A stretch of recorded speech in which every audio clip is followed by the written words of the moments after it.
കൂടുതൽ വാർത്തകളും വീഡിയോകളും കാണാൻ ഈ ചാനൽ സബ്സ്ക്രൈബ് ചെയ്യുക. കൂടെ ബെൽ ബട്ടൺ അമർത്തുക. നമസ്കാരം.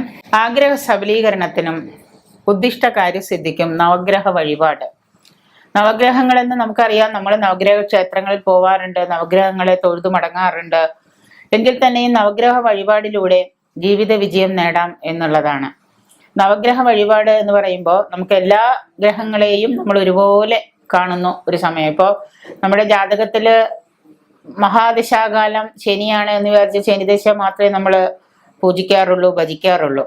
പക്ഷെ ഇവിടെ നമ്മൾ എല്ലാ നവഗ്രഹങ്ങളിലെ എല്ലാ ഗ്രഹങ്ങളെയും എല്ലാവരെയും ഒരുപോലെ നമ്മളുടെ ജാതകത്തില് ഗ്രഹത്തിന്റെ പൊസിഷൻ ഒന്നും നോക്കാതെ തന്നെ പിതൃദോഷം, ചൊവ്വാദോഷം, സർപ്പദോഷം, കുടുംബദോഷം, പുത്രദോഷം, കളത്രദോഷം, ശനിദോഷം, ഇങ്ങനെ ഒന്നല്ലെങ്കിൽ ഒരു തരത്തിൽ അല്ലെങ്കിൽ മറ്റൊരു തരത്തിൽ പല ദോഷങ്ങൾ കൊണ്ടും നമ്മൾ ഇന്ന് മനുഷ്യർ ബുദ്ധിമുട്ട് അനുഭവിച്ചുകൊണ്ടിരിക്കുകയാണ്.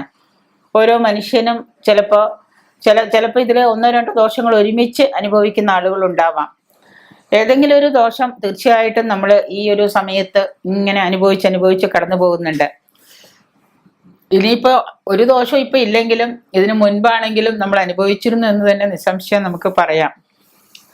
ഓരോത്തിനും പ്രത്യേകമായിട്ട് ഓരോ ക്ഷേത്രങ്ങളുണ്ട്. ശനിക്കൊരു ക്ഷേത്രം, വ്യാഴത്തിനൊരു ക്ഷേത്രം, ബുധനൊരു ക്ഷേത്രം, ഇല്ലേ? ഓരോരുത്തർക്കും ഓരോരോ ക്ഷേത്രങ്ങളുണ്ട്. ആദിത്യ ക്ഷേത്രം.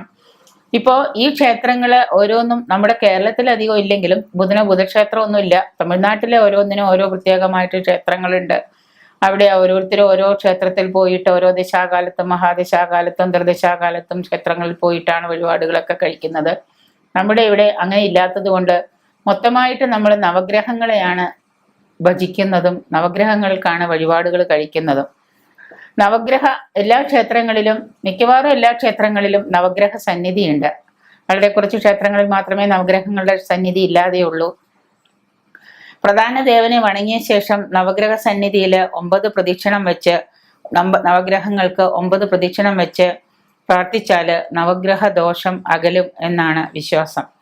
പ്രധാനമായിട്ട് ഒരു പ്രതിഷ്ഠ ഉണ്ടാവും ഒരു ക്ഷേത്രത്തിൽ. അവിടെ നവഗ്രഹങ്ങളെ വെച്ചിരിക്കുന്ന അവിടുത്തെ പോയിട്ട് 9 തവണ നമ്മൾ 9 പ്രദക്ഷിണം ചെയ്ത് നവഗ്രഹങ്ങൾക്ക് വേണ്ട വസ്തുക്കൾ എന്തൊക്കെയാണോ അത് ദാനം ചെയ്ത് നവഗ്രഹ ജപം നവഗ്രഹ മന്ത്രം നമ്മൾ ജപിച്ച് ഏത് ഗ്രഹത്തിന്റെ ദോഷമാണോ അനുഭവിക്കുന്നത് ആ ഗ്രഹത്തിന് പ്രത്യേകമായിട്ട് പൂജയും ചെയ്ത്, ഇപ്പൊ ശനിയാണ് ദോഷമെങ്കിൽ 9 പ്രദക്ഷിണം ചെയ്ത് ശനിദേവന് നമ്മൾ പൂജ ചെയ്യുന്നു. വ്യാഴമാണെങ്കിൽ വ്യാഴത്തിന്, ബുധനാണെങ്കിൽ ബുധന്, ഏത് ഗ്രഹത്തിനാണോ ആ ദേവനെ നമ്മൾ പൂജ വഴിപാടുകളൊക്കെ ചെയ്ത്, പ്രധാനമായിട്ടും സർവേശകാരകനായ വ്യാഴവും ശനിയെയുമാണ് നാം കൂടുതൽ പ്രാർത്ഥിക്കുന്നത്. ശനിയെയും വ്യാഴത്തിനെയും കൂടുതൽ ശക്തിയോടുകൂടി തന്നെ പ്രാർത്ഥിക്കുകയും അവർക്ക് വേണ്ട വഴിപാടുകളൊക്കെ ചെയ്യുകയാണ് നമ്മൾ സാധാരണ നവഗ്രഹങ്ങളിൽ ചെയ്യാറ്. നവഗ്രഹ പ്രീതിയിലൂടെ സർവവിധ നന്മകളും സർവവിധ ഐശ്വര്യങ്ങളും നമുക്ക് നേടാൻ സാധിക്കും എന്നുള്ളതാണ്. അതുകൊണ്ട് തന്നെ നിങ്ങൾ ഏത് ക്ഷേത്രത്തിൽ പോയാലും അവിടെ നവഗ്രഹ ക്ഷേത്രങ്ങൾ ഉണ്ടെങ്കിൽ, നവഗ്രഹ സന്നിധി ഉണ്ടെങ്കിൽ നവഗ്രഹങ്ങളെ തൊഴുതു മടങ്ങി പ്രദക്ഷിണം ചെയ്ത് ഓരോ ഗ്രഹത്തിനും നമ്മളുടെ ജാതകത്തിലെ പൊസിഷൻ എന്താണ് എന്ന് നോക്കിയിട്ട് അതനുസരിച്ച് നമ്മൾ ആ ഗ്രഹങ്ങളെ തൊഴുതു മടങ്ങുന്നത് വളരെ ഐശ്വര്യദായകമാണ്. നമുക്കത് കുറേയേറെ ഗുണവും ചെയ്യും. നമ്മുടെ പക്കപ്പിറന്നാളുകളിലോ പിറന്നാൾ ദിവസമോ ഒക്കെ നമ്മൾ ഈ നവഗ്രഹ ക്ഷേത്ര സന്നിധിയിൽ പോയിട്ട് തൊഴുതു മടങ്ങുന്നത് വളരെ നല്ലതാണ്. മനസ്സന്തോഷവും നമ്മുടെ ഉദ്ദിഷ്ട കാര്യസിദ്ധി, ആഗ്രഹ സബലീകരണം ഇവയൊക്കെ ഈ നവഗ്രഹങ്ങൾക്ക് പ്രദാനം ചെയ്യാൻ സാധിക്കും.